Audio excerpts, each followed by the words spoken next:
اللهم صل وسلم وبارك على سيدنا محمد وعلى آله وصحبه أجمعين. ازيكم يا أحلى متابعين؟ عاملين ايه؟ مين اللي لسه ما اشتركش في قناتي الجديدة قصص كاملة مع رنا؟ القناة نزل فيها قصص حلوة قوي، ولسه هينزل فيها قصص رعب وفانتازيا وكوميدي واجتماعي وكل اللي انتوا عايزينه. يلا بسرعة، مستنيين ايه؟ القصص اللي فيها دلوقتي حلوة قوي. هستناكم هناك تشتركوا في القناة وتدعموني عشان نكبرها مع بعض. وعلى فكرة نزل فيها قصة جامدة جدا عن راس السنة ومقالب ورعب وإثارة وتشويق. يلا بسرعة، مستنيين ايه؟ اتفرجوا عليها واكتبوا لي رأيكم في الكومنتات، واتفرجوا على باقي القصص اللي فيها، وهسيب لكم رابط القناة في التعليق المثبت وكمان في صندوق الوصف. ويلا بينا نبدأ حلقتنا. وقامت دارين وهي مفزوعة وعمالة تصوت. أنا ما خنتكش يا رائف، والله العظيم ما عملت حاجة، صدقيني يا سارة، صدقيني أنا ما عملتش أي حاجة. أنا عارفة يا حبيبتي، اهدي بس. أنا عايزة أمجد يا سارة، عايزة أمجد، خليه يجي. حاضر حاضر، معلش يا عمته أنا مصدقك.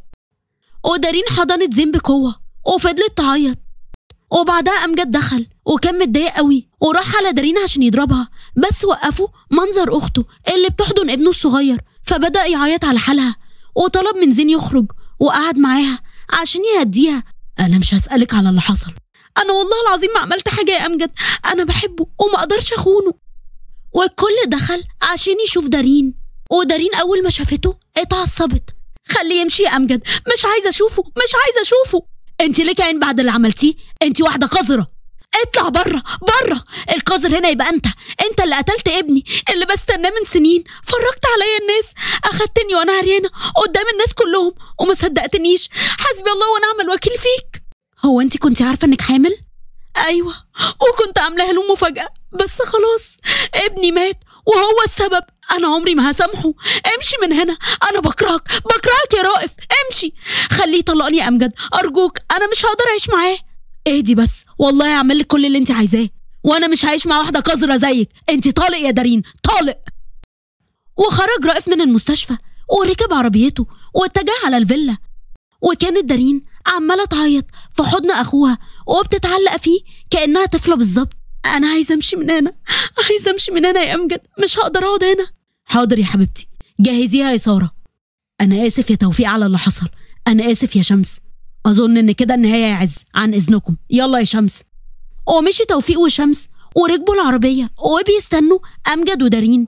انا هفضي الشراكه اللي ما بيننا هنا البيه. لا يا امجد، احنا هنفضل شركاء واصدقاء والامور هتتعدل ما بينهم. دي اختي يا نائل، انا مش هبيعها عشان شغل وفلوس. ورائف بقى انا هعرفه ازاي اعمل فيها كده، عن اذنك. استاذ امجد ممكن لحظه؟ طبعا اتفضل. دارين ما ينفعش تمشي من المستشفى. ايوه بس هي مش عايزه تقعد هنا، هتكمل العلاج في البيت. خلاص انا هاجي اشرف على علاجها كل يوم، واسف على تدخلي، بس انا ممكن اثبت نسب الجنين اللي مات لرائف بالتحاليل، عشان انا عارف ان دارين عمرها ما تعمل كده. شكرا يا دكتور، بس مفيش داعي. احنا جاهزين يا امجد. تمام يلا بينا. ووصل توفيق والعيله للبيت، وبعدها دخلت دارين لاوضتها عشان تنام. اما رائف فوصل للفيلا بس قاعد في عربيته وساند على دراعه ومش مصدق كل اللي حصل. وفجأة جاله تليفون. الو. ايه رأيك في اللي حصل؟ انا كده اتأكدت انك مش بتحبها ولا بتثق فيها. ده قلم صغير على اللي عملته معايا. سلام يا بوس. ورائف لا دارين. وفي الوقت ده كانت دارين في اوضتها وعماله تعيط بحرقه وقهر على فراقها من رائف، والعذاب الاكبر اتهمها بأبشع التهم اللي ما يقدرش يتحملها اي شخص. ودخل امجد عشان يطمن عليها ولقاها في حاله انهيار. قطعتي قلب اخوكي عليكي، خلاص بقى والله ما هسيبه يقرب لك تاني. انا بحبه يا امجد، بحبه قوي وعمري ما خنته ولا هقدر اخونه. طب قوليلي ايه اللي حصل بالظبط؟ فلاش باك. كانت دارين في محل لبس. البيبي بنت ولا ولد؟ لسه مش عارفه، انا حاسه انها بنت. بصي هاخد البينك. اوكي مبروك يا فندم، شكرا ليكي قوي. وست واقفه. لو سمحتي يا بنتي ممكن تساعديني؟ ايوه مالك يا امي؟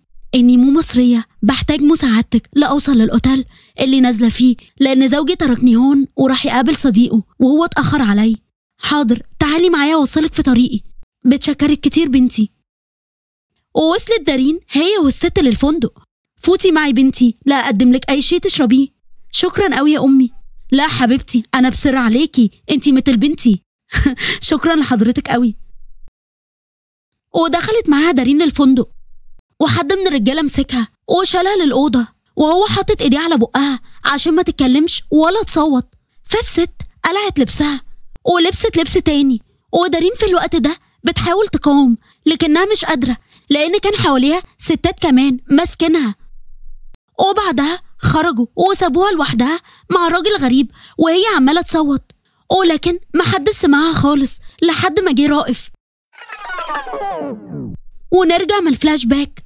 هو ده اللي حصل يا امجد، وهو ما ادانيش اي فرصه. وانتي ازاي تامني الواحده ما تعرفهاش؟ اللي حصل بقى يا امجد. خلاص هدي وانا هتصرف وهعرف مين اللي عمل كده. وفي الوقت ده كان رائف وصل لشقه دارين وفتحت له شمس. اللي جابك هنا تاني؟ انا عايزه اشوف دارين. هتعمل معاها ايه تاني؟ كفايه اللي عملته. سيبها بقى يا رائف، كفايه لحد كده. لا انا لازم اشوفها. يا دارين، دارين. وعند دارين. لا يا امجد، مش عايزه اشوفه تاني، هيضربني يا امجد، انا بكرهه. ما تخافيش، مش هسيبه يتعرض لك تاني، اهدي بس يا حبيبتي. ودخل رائف للاوضه، فلقى دارين ماسكه في امجد وخايفه قوي. اللي جابك هنا؟ امشي من هنا بدل ما اذيك. انا محتاجه اتكلم مع دارين يا امجد 5 دقايق بس. لا يا امجد، ما تسيبنيش معاه. امشي يا رائف، انا مش هسيبها معاك تاني، وانا مش همشي الا لما اتكلم معاها، سامعني؟ وبص امجد لدارين اللي كانت خايفه جدا، فحركت راسها بالنفي انه ما يسيبهاش معاه. ارجوك يا امجد 5 دقايق بس. ما تخافيش يا دارين، انا هقف بره. لا خليك معايا. بقولك ما تخافيش، انا واقف بره على الباب، ولو حصل اي حاجه انا موجود. ماشي. وخرج امجد وكان واقف قدام باب الاوضه، وكانت دارين في الوقت ده منكمشه في نفسها. فقعد رائف على ركبته قدامها وعينه مليانه بالدموع. انا اسف يا دارين، انا عارف اني غلطان، واللي عملته ده كان غلط، ما كانش ينفع اتصرف بالطريقه دي. انا اتاكدت اني ظلمتك، ارجوكي تسامحيني وترجعي لي تاني. خلاص خلصت. لا يا رائف، انا عمري ما هسامحك، انا بقيت بكرهك. اللي عملته مش قليل. انت كسرتني، اهنتني قدام الناس وفضحتني. كنت عايزاني اعمل ايه لما اشوف صورك وحد بيقول لي مراتك بتخونك؟ اجي اطبطب عليكي مثلا؟ وانت تصدقوا ليه؟ انت متاكد اني ما خونتكش وعمري ما هخونك. انت اللي شاكك في نفسك وخايف اخونك زي ما كانت كنزي عملت. بس تعرف حاجه؟ انت وكنزي لايقين على بعض، اقذر 2 شفتهم في حياتي. هي كانت بتخونك وانت فاكر نفسك طاهر وبريء، وانت كنت مقضيها وبتشرب، وانا وقفت جنبك من اول ما شفتني وانت فاكرني قذره. ودلوقتي انت حرمتني من احلى حاجه كنت بتمناها ومستنياها بقالي سنين. بس تعرف حاجه؟ انا بحمد ربنا انه ضاع مني عشان ما يبقاش في حاجه تربطني بيك. هعوضك عن اللي ضاع، وربنا مش هيسيبك وهيكرمك. تعوضني عن ايه ولا ايه؟ عن كسرة قلبي ولا ابني اللي انت موتته وبتقول عليه مش ابنك؟ ولا هتعوضني عن ايه؟ انت جيت في الوقت اللي رفضت فيه الحب، بس للأسف حبيتك اكتر من اللازم. انا ما اقدرش استغنى عنك، انا اسف، انا مستعد اعمل اللي انت عايزاه، بس ترجعي لي تاني. انا مش عايزه ارجع لك ولا اشوفك تاني. قبل ما نتجوز قلت لك بلاش تكسرني ولا تجرحني. انا اتكسرت مره وجربت وجع القلب، مش عايزه اتوجع تاني. لو اتحطمت مش هرجع زي الاول. قلت لي وانا عمري ما هكسرك، وانا كنت غبيه وصدقتك. انا بكرهك، كل ثانيه قضيتها معاك بكرهها. امشي من هنا، بره. لا مش همشي الا وانتي معايا. انت ايه؟ انت ما بتفهمش؟ انا بقولك بكرهك، مش عايزه اكمل حياتي معاك، اطلع بره. وامجد دخل بسرعه ووجه كلامه لرائف. كفايه لحد كده يا رائف، سيبها.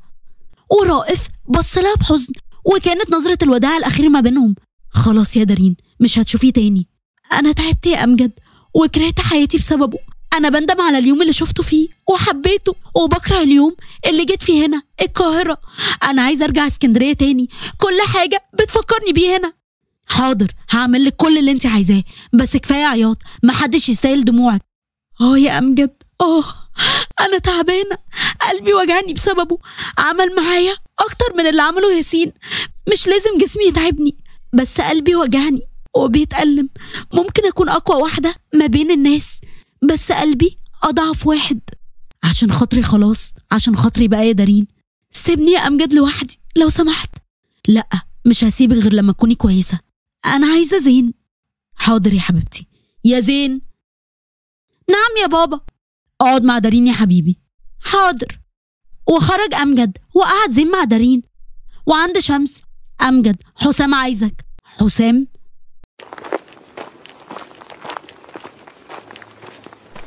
ازيك يا أمجد، عامل ايه؟ أنا كويس، انت عامل ايه؟ أنا تمام. هي دارين موجودة؟ بس تعبانة شوية ونايمة. طب بقولك ايه، ياسين هو السبب. ايه؟ ازاي يعني؟ المفروض انه سافر من زمان. لأ، رجع وانتقم من دارين ورائف.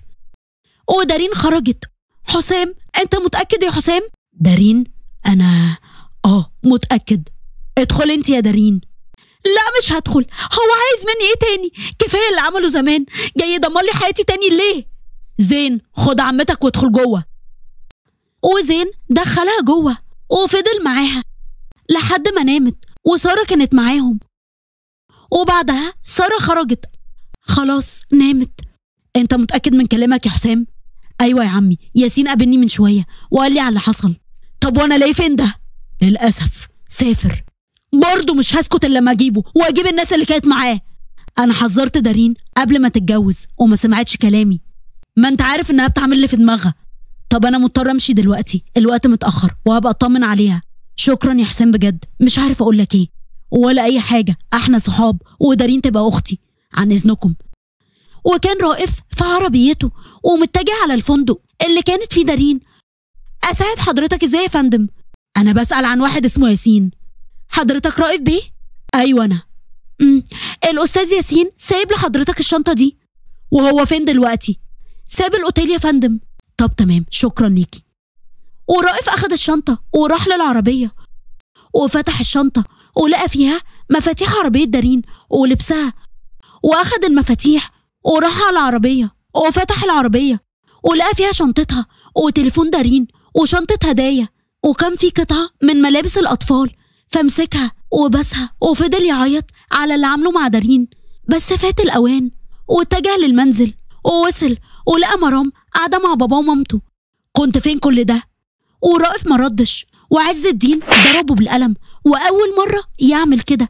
القلم ده متأخر قوي. أنا استحملت تمردك وعصبيتك أكتر من 30 سنة. حبيت واحدة قذرة وسكت. اتكبرت على خلق الله وقلت سيبه بكرة يعقل، لكن تيجي على بنت وتظلمها وتتهمها بأبشع التهم؟ لا، مش هسكت المرة دي. رائف ما غلطش يا أنكل، دي مراته وكانت بتخونه وجايبها من أوضة راجل تاني. انت مالكيش دعوة، اياكي تتكلمي عنها بنص كلمة. ايوه انا غلطت، انا اللي ظلمتها، بس عرفت متأخر. قولي بقى ليه ما اتكلمت زمان لما حالي مش عاجبك؟ انا خسرت اكتر واحدة حبيتها ومش هسامح نفسي. دارين بتحبك يا حبيبي وهتسامحك. لا مش هتسامحني، انا كنت عندها وحالتها صعبة وبقت بتكرهني. قالت لي انا عمري ما هسامحك. استنى يا رائف، انت رايح على فين؟ ناقل. سيبه، خليه يفوق من اللي هو فيه. وكان رائف رجع لبيته والأول مرة يلاقي دارين مش في البيت، والبيت أصبح مهجورا وكئيبا. دارين هانم فين يا رائف بيه؟ وانت مال أهلك؟ اتفضلي انت واللي معاكي، امشوا من هنا. حاضر. الله، هو ماله ده؟ تعالي وانا اقولك. وخدتها وراحوا على المطبخ. شفتي دارين طلعت بتخونه. وانت عرفتي منين؟ من الفيسبوك، ده مقلوب عليهم. فضيحة الدكتورة المشهورة زوجة رجل الأعمال المشهور يكتشف خيانة زوجته. يا لهوي، ايه ده؟ والصور كمان. لا، احنا نمشي احسن. ورائف سمعهم. انت بتقولي انت وهي؟ هاتي التليفون ده. واخد التليفون وقرا رائف المقالات المكتوبة عنه وعن زوجته، فرمى التليفون واتجه على شركته. وعند دارين وزين. دارين اصحي، الفطار جاهز. انا صاحية بس مش عايزة اكل. لا هتاكلي عشان خاطر زين. معلش يا زين، مش دلوقتي، انا هحضر نفسي عشان نسافر دلوقتي. حاضر، انا هستناكي بره. وكان توفيق والعيلة بيجهزوا شنطهم عشان يرجعوا على اسكندرية. انا عايزك تخفي كل الموبايلات من دارين. حاضر، بس انت هتعمل ايه؟ انا هتصرف. وفجأة سمعوا صوت دارين وهي بتصوت. ولحد هنا خلص الجزء ده. ويا ترى دارين كانت بتصوت ليه؟ وايه اللي هيحصل بعد كده؟ وده اللي هنعرفه ان شاء الله في الجزء الجاي. وما تنسوش لو عجبتكم الحلقة اعملوا لايك وشير واشتراك في القناة وتفعيل زر الجرس على كلمة الكل عشان يوصل لكم اشعار بكل جديد. بحبكم قوي، مع السلامة.